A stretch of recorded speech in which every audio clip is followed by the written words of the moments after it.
to a brand new episode of Virtual Coffee. My name is Alexa Collier, and on this podcast, I showcase small business owners. We chat about their stories, their journeys, their perspectives, their advice, how they got to where they are now.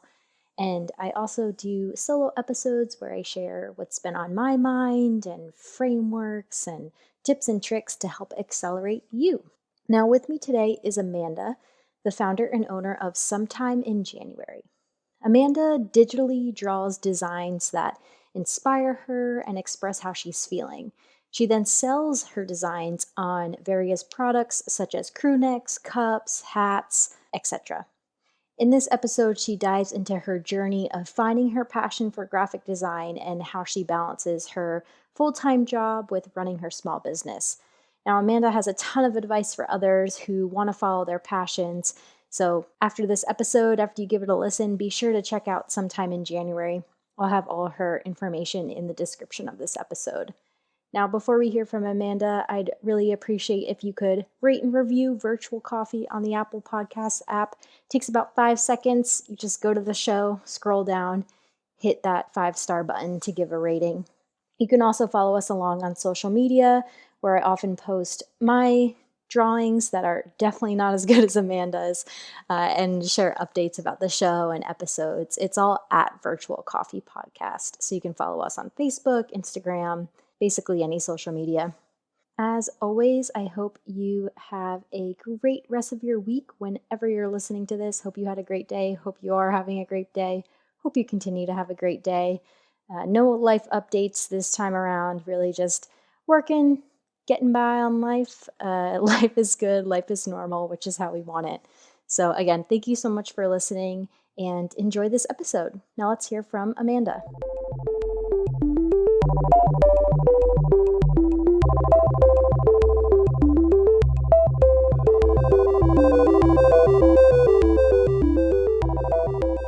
Welcome, Amanda. Thank you so much for being on Virtual Coffee.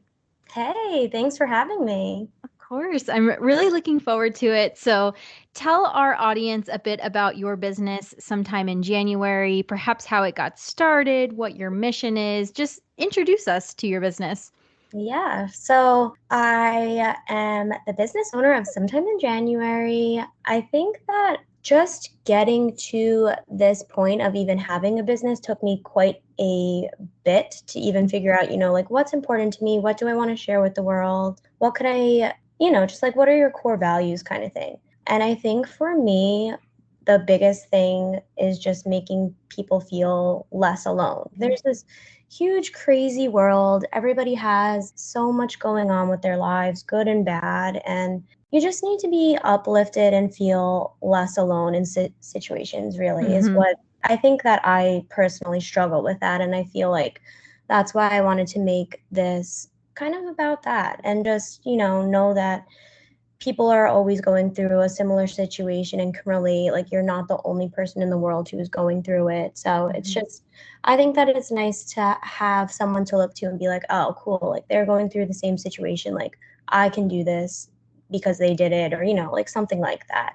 So that's just like the really big part of it, I guess. And then I think that it's also a little bit of like quirkiness and just relatable kind of things with like, I am obsessed with coffee. Like I'm all about it. So I think a lot of my time I'm like making my videos on Instagram and just using my No Bad Days cup and just chit-chatting with everybody, like saying how tired I am with the work week and, all that stuff.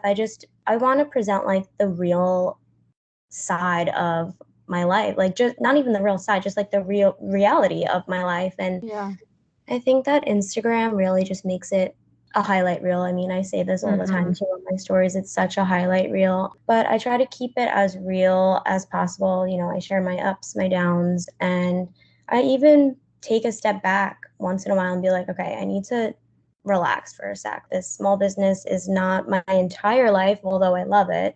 Like there's definitely more to life too. I love that message there. And it sounds like what I'm hearing is that Sometime in January is more than just selling products. Like it's a way to connect with your audience, whether that's through Instagram, through your products, or through advice you're sharing, or through your own story.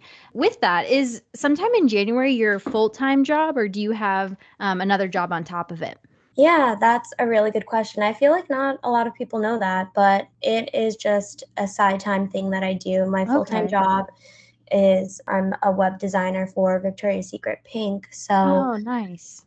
yeah, it's definitely it takes up a big chunk of my time and can for sure be a lot, but it's also really cool to just have that be my main focus and then be able to dive into the things that I want to be doing at the end of the day. Like if I want to be doodling on my iPad and make a new product for Mhm. like a winter collection or, whatever it may be, I like to just have a separate thing for myself, a creative outlet.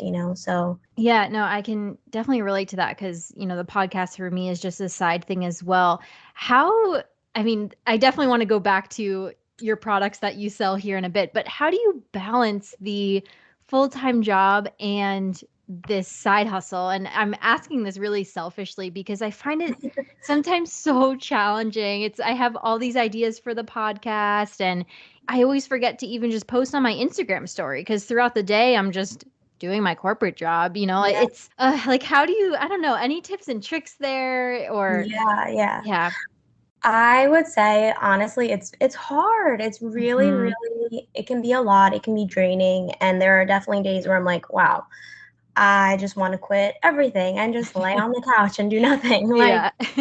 But I think that the biggest thing that has helped me is working from home. I don't know if that's something that you do also, but just since working from home, I find my days end a little bit earlier, not, because it takes out the commuting time and that would be, a big chunk of time also. So it's like I kind of got my night routine back in a way. Hmm.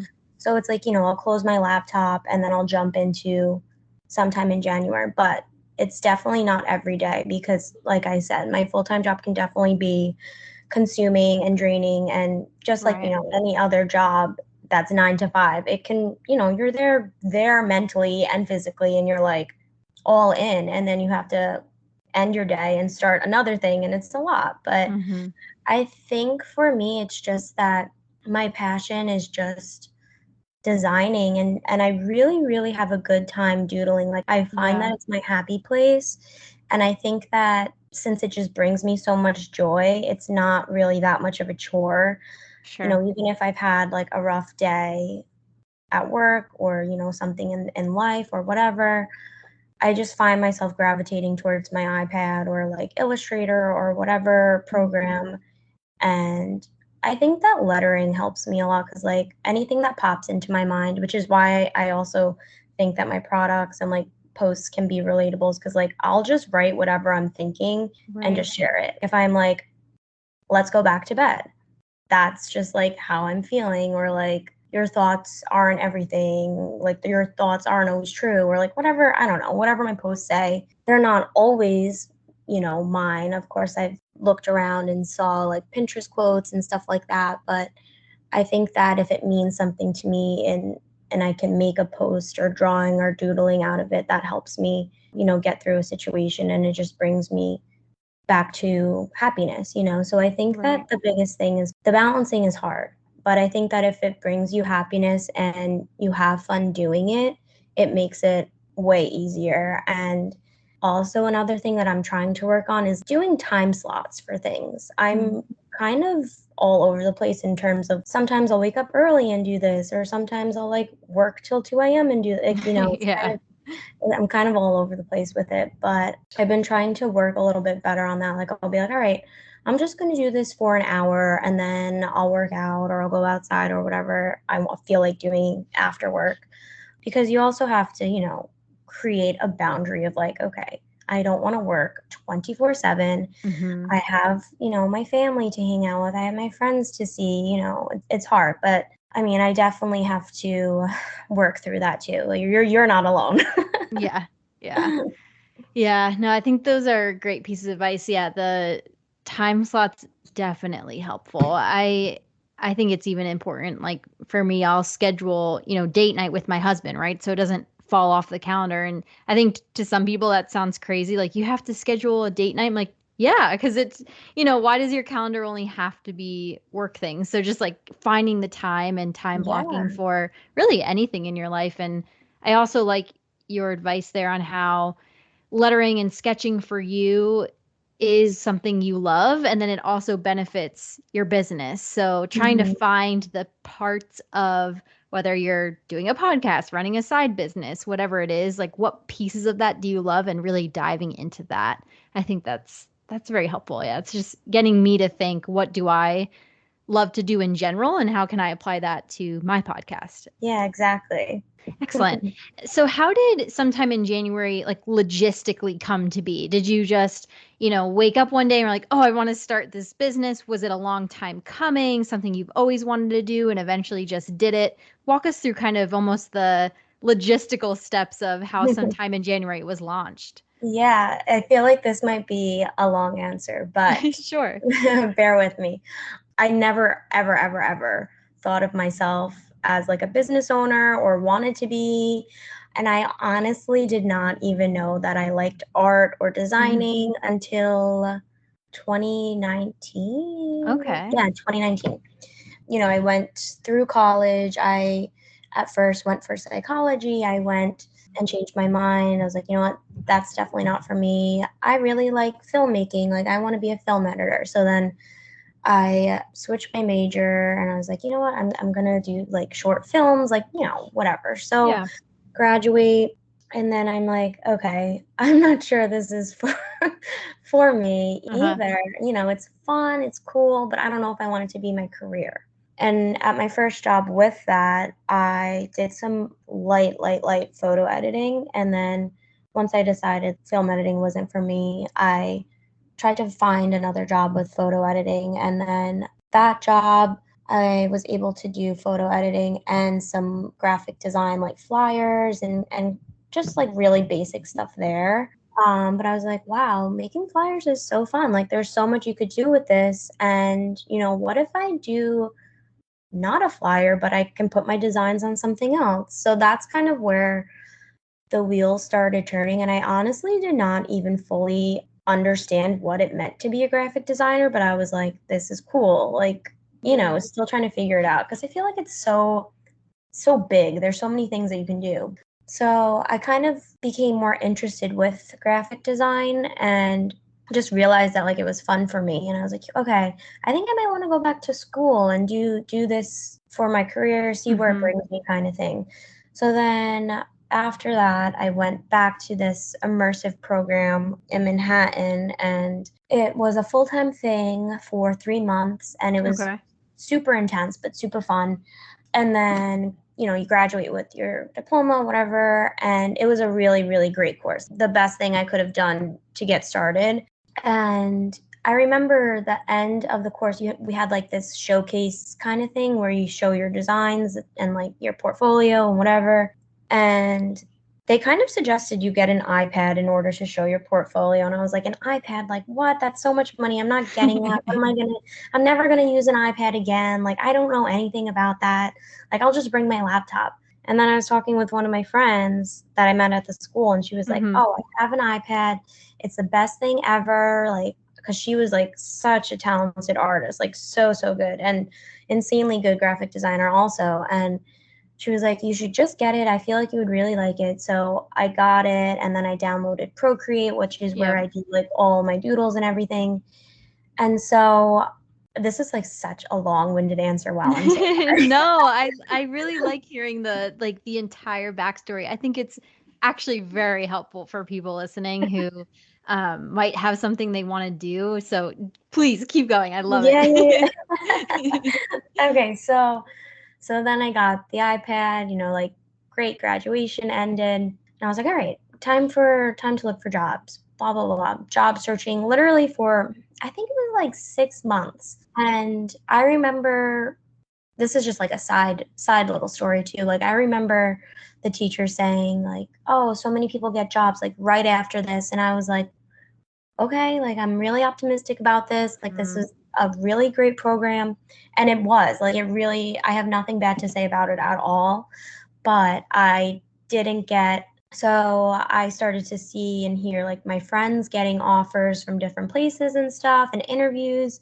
And I was like, oh man, like this is not happening for me. Like maybe Mhm. this isn't, maybe I didn't do good. Maybe my portfolio sucks. Like maybe this is Right. just not, all of those like doubts and just all that bad stuff comes through. So in the meantime, I started, actually, I think a lot of people don't know this, but I started to try to figure out whether I would want to do like freelancing on the side, just, so I can make some money and whatever.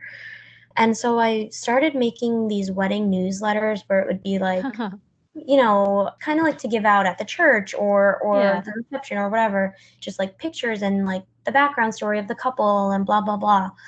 So I started making that, and I went back to that because I made one for my sister the year before I started the design school.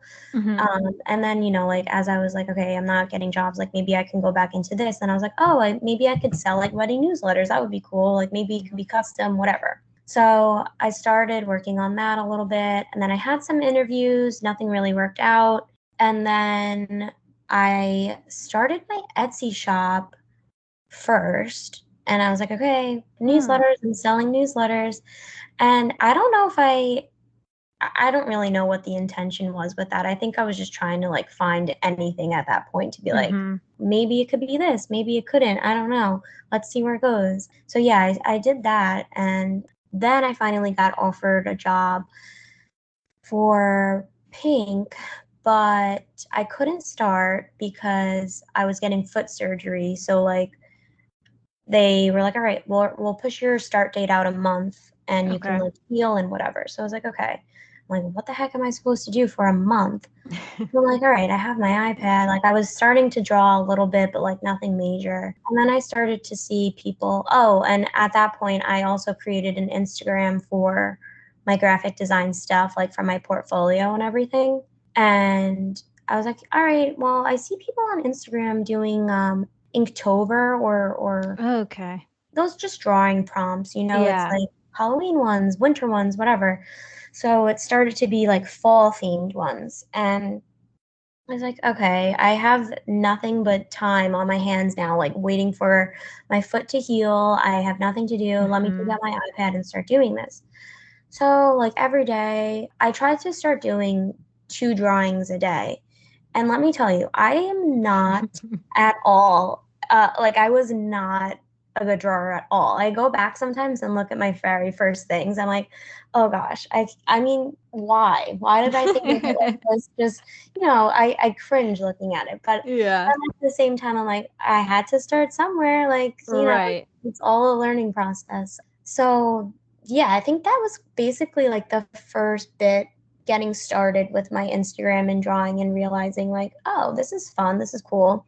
And then, after I would post it to my or, draw, I would post it to my Instagram and I would say, okay, day 2 of Inktober or whatever it was, and use like hashtags and stuff. And then Mhm. I would like look through them, and then I honestly don't remember how I came across small business owners, but like I guess I started seeing people post their products and drawings and stuff like that. And it was all very new to me. I was like, what is this world? Like, what is this community? It seems like so amazing and supportive and just so cool. I want to do this. Yeah. So then I just started following a lot of people and being inspired and stuff. So like once the prompt part was over, I really kind of just like dove into doing more of my own drawings and doodling and like whatever came to my mind. And I remember being like, well, how did everybody get started? Like how do they know what they want to do? And I think that took me a while to get to what I was saying earlier, like what is important to you? Like what would you want to share with the world? And I think it's really really hard to, because it's like for me, I love my family, I love my friends, but then it's like, okay, you got to dig a little deeper here. Mhm.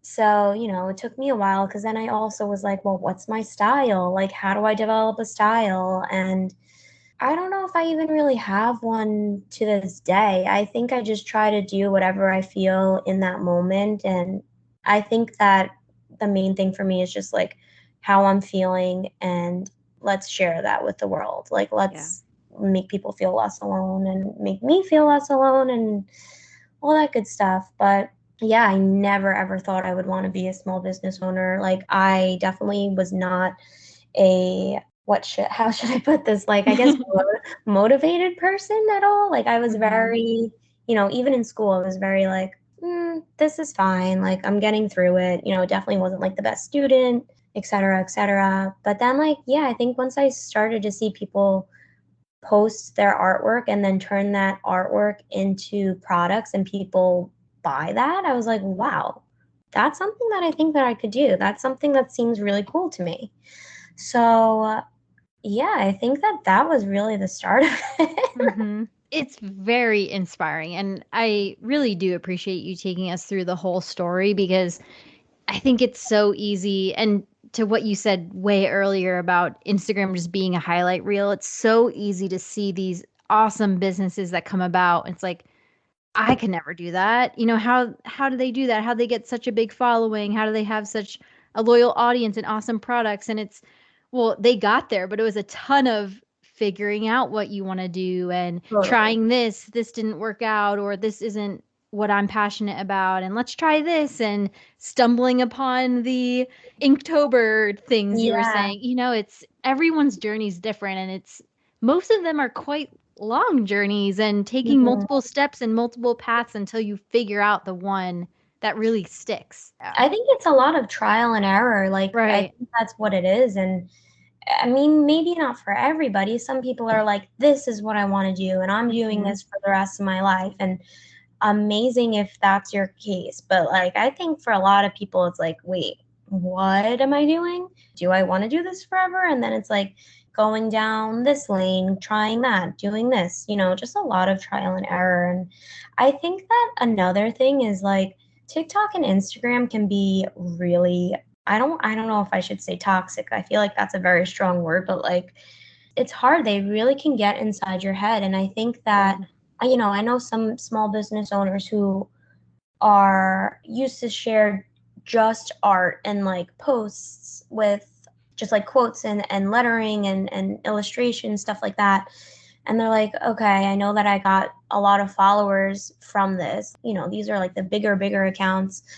And then they try to change it Hmm. and start because they're like, I don't know if I want to do this. Let me try switching it up and I'll try to do like be a blogger or like post more pictures of myself and my life. And I'm not just an art account. Like, I want to share what like people want to share about themselves. So Hmm. I've seen and heard a little bit about that from people too, like because you get big with one thing and then you're like, hold on, I don't think I want to do this. I think Yeah. I want to do that.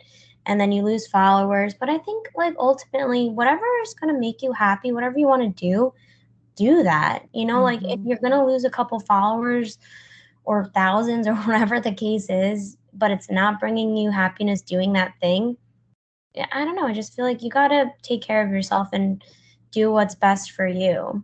I agree. Yeah. And if you only follow what the trends are, what others are doing, to your point, like you lose the core of who you are, even if who you are changes, right? And one day you're an art account, the next day you share a selfie or a picture of your dogs. Like, yeah, share what makes you happy. And I know if it is your full-time business and that's your only source of income, of course you have to take into account like marketing and you're right, there Mhm. are things you have to take into Right. account strategy Right, right, wise, right. but ultimately just staying to like why you started this, I think will take you further, even if it's a slower path at first.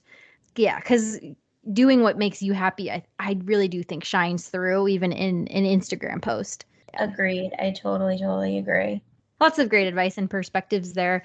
So, as you were starting sometime in January, how did you? I'm always curious with businesses that, how you sketch out all your art and then say, put it on a sweatshirt or put it on a mug or a glass. How do you do that? Like, do you have those machines at home or do you send your sketches to somewhere and they do that? Like, what is that process like and how did you figure that out? Oh my gosh, it's actually really funny you say that because when I first started, I was like having meltdowns every day because I'm like, how does anybody do this? Nobody's telling Right. me anything. And I think that's what a lot of people struggle with starting too. I mean, if anybody were to ask me, I would tell them right up front, I'm like, use Mhm. this or that and try this. And I don't know. I think that a lot of people don't want to see you do better than them, which is why they Yep. don't share, like, this is what I do.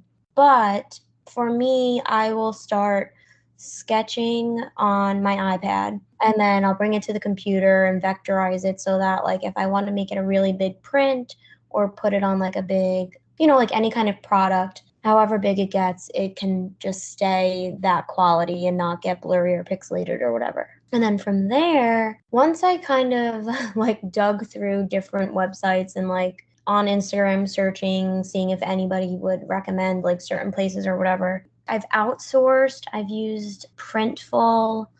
Oh, Custom Ink. That was the Okay. very, very first website I used to outsource, but I had no idea what I was doing, like literally zero idea. And I just wasn't really happy with. I don't want to like throw anything under the bus because I know that, Yeah. everybody gets different things. Maybe it was just like wrong or whatever.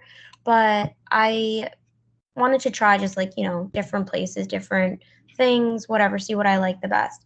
So I used them once and then I was like, all right, let me try another place. And then I used Printful, which they Okay. have all apparel, they have mugs, they have phone cases, tote bags, anything that you can put your artwork on, they have basically. Okay. But the problem that I've found with that is that it's just expensive because Mm. last winter I had beanies and I got them embroidered and I was like, all right, this is so cute. Love this idea. Like it's gonna be great. But then, I go to checkout and I'm like, oh God, like how much am I gonna have to sell these for? Like, are people Right. really gonna buy that? So after I did that a couple times, I was like, this is not working. Like, yeah, I have my full-time job, thankfully, to like support me and I can like take money from that and whatever. But it's just too much. If I'm starting this business, I need to figure out something better. Like it can't be this expensive. Yes, Hmm. they're good for, like smaller things and just like smaller things, I guess. But actually, I think it was on TikTok. I saw some people starting to screen print their own products, like their artwork, onto t-shirts and stuff like that. So I was like, okay, literally no idea what I'm doing, but let me just dive on into it. I was like seeing people get Cricuts and sticker paper Hmm. and printers and, like all of those things. So I was like, okay, literally, made a whole list of like a bunch of videos I saw and like all the different sticker paper people recommended and like each Cricut people recommended. And then I did my research on like which one I thought would be best for me because they have different Cricuts and stuff like that. Yep. So once I kind of put together a list of like what I thought I would needed to make anything cheaper for myself, I ordered it online. I remember I went to Michael's and I watched a lot of videos of screen printing because I was like, I don't understand how this is doable. Like, how do people Yeah. do this? I'm not even kidding. I think I watched like 20 videos like of different people screen printing. I'm like, I don't know why I can't wrap my head around Yeah. how they do it. And the very first time, I think I might have a video of me doing it because I was like, I'm gonna mess this up. Like, this is gonna be so bad. But I think it was like, yeah, I used my Cricut, and then you have to like put that onto a screen and get like special screen printing ink. Okay. And it's kind of like a long process. And like I did that for I think all of my winter apparel and it works out. I feel like it was a lot for me because I also had my full-time job. So I was like, okay, I Yeah. need to screen print all of these after work and even on the weekends, I was like, it's so time consuming and I don't want to be Right. doing this. So I was like, ugh, I don't know. Yes, it's cheaper, but it saves me time. Because the thing is, I'm not a screen printer person. Like, I'm Hmm. not a professional in that way at all. Like, I have no idea what I'm doing still. Like, if I were to do it right now, I'm sure it could come out okay, but I would want, like, if people are going to buy my products, I want them to be the best quality they can be, not just me being like, okay, this is good enough, next. So, Exactly. Yeah. in a way to save is to, I guess, do it yourself. I know a lot of people do print stickers themselves and stuff like that, but I think that for me right now, like as I still have my full-time job, I think it's just easier for me to outsource, even if it is a Right. little bit more expensive. It just saves me the time, and it's, a professional doing it instead of me trying to figure it out. So, It goes also back to what matters to you. And for you right now, the time given back by outsourcing it is right now more important than doing it cheaper. Like that's what's working for you. So I think that's very helpful because yeah, I always see any type of small business. I'm like, how did they figure that out? Like what way did they go? Like, are they doing this all in their house? And yeah, it sounds like there's different options for different people and right. what works for you. And it's just finding, yeah, what works best for you right now. And who knows, maybe that'll change in a year or 6 months, but Oh it's yeah, I'm yeah. sure it will. That's like, it's funny, like I'm still at home, like in my basement, and like that's where I was screen printing and like doing Yeah. all that stuff. I'm like, I don't even have space for it. Like, Right, right, you know right. what I'm saying? It's like, I don't know what anybody, I have an idea of like what other people do. I think that it is a lot of people do. It's like a heat press kind of thing. I know what you're talking about. Yeah. I Like the forget what big, it's. like square, like Yeah, you need, yeah. yeah, like push it down. Yeah. Yes, I forget what it's called, but that, and I was like, okay, hmm maybe that's something that I could look into because that doesn't seem that bad. But, for now, this is what I feel like, what you hmm said, like this works best for me for now, and we'll just see where this takes me. Yeah, exactly. Exactly. No, I think that makes sense. And I think if there's advice there, it's do the research and then go back to your core values that we keep talking about and Mhm. decide what's the best path for you. For Yeah. sure. I think that's like the biggest thing, like the next biggest thing is do your research. I know Right. not many people ask me, like, how did you do this or how did you do, like a couple of people have, but I think, I'm still like a smaller account, but hmm a smaller business also, I should say. But I know that like the bigger businesses and whatever, like they're like, I took my time to research. Like, I'm not just going to give you every single answer, like, which I get, but I don't get at the same time.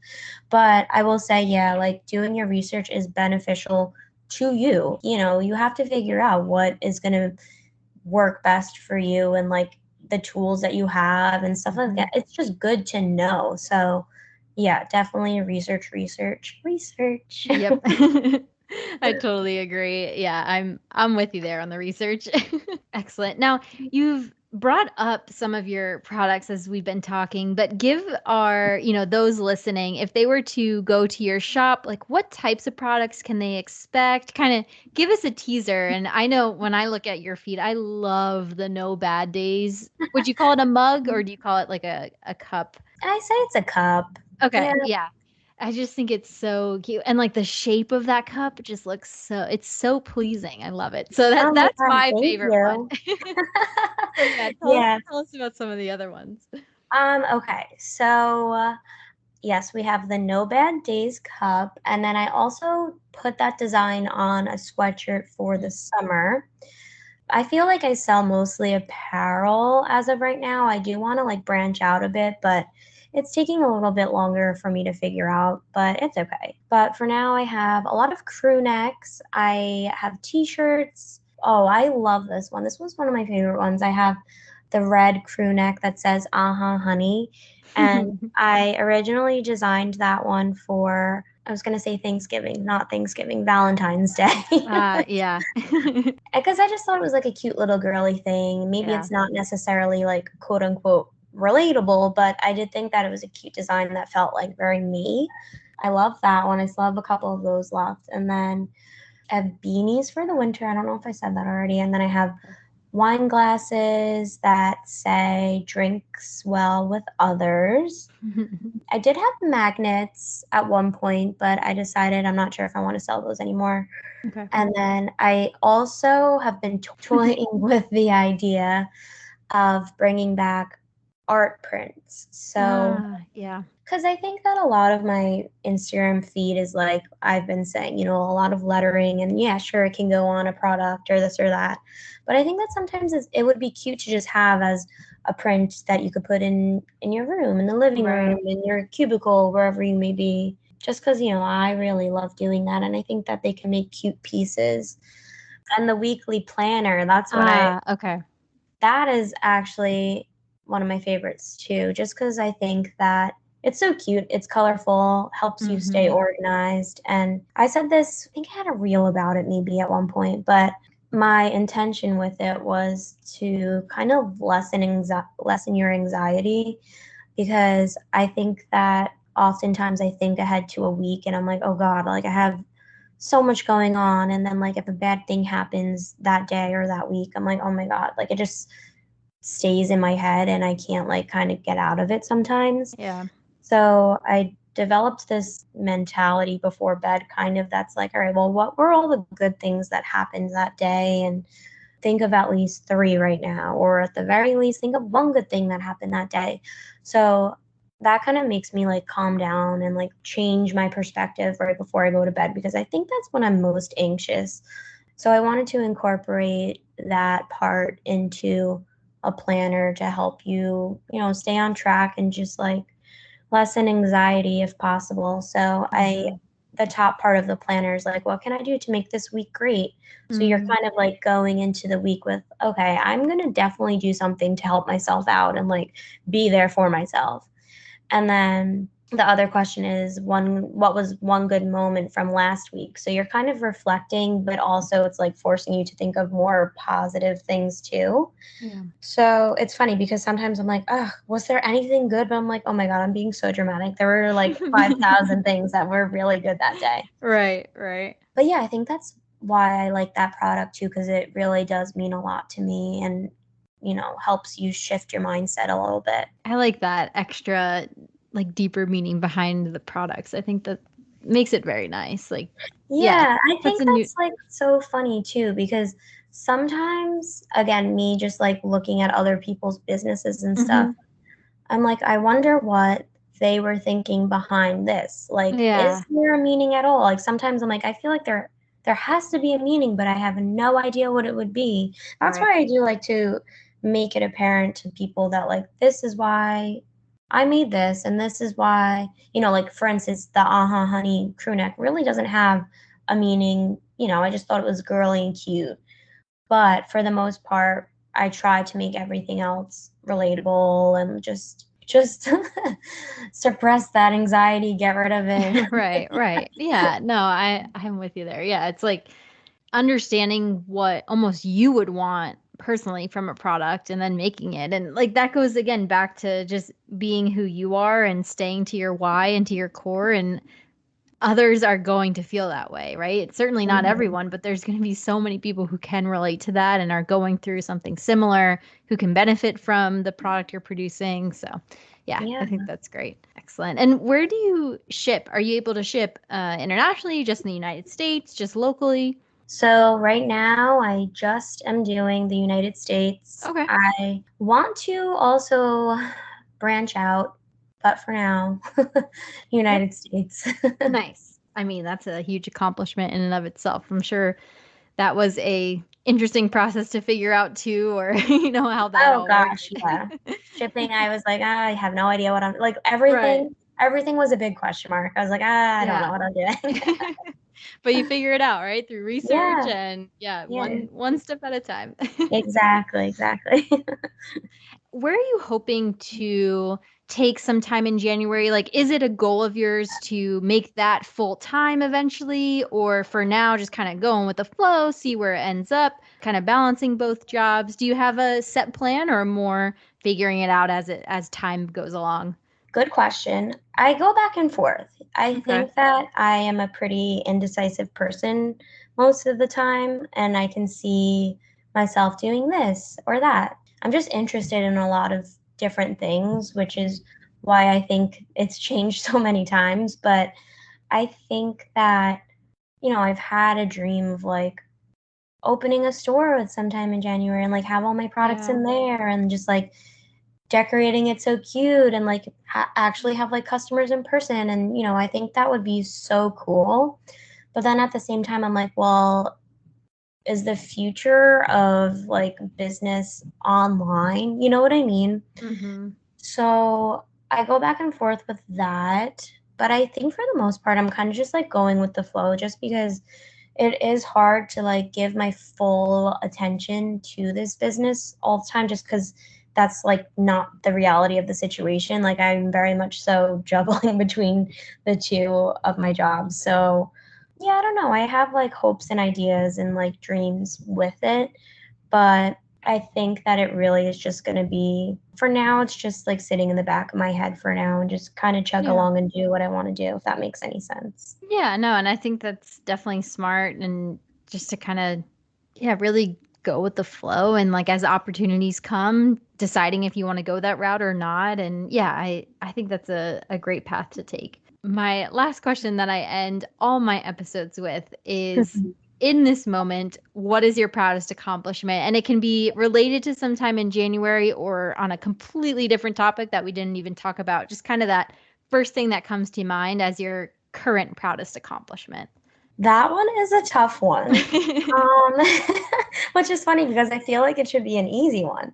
Sure. Yeah. But I think this might be like a weird answer, but I think that I'm like just most right now, Yeah. most proud of figuring out what I wanted to do. Hmm. And I'm just following that path and journey and dream for myself.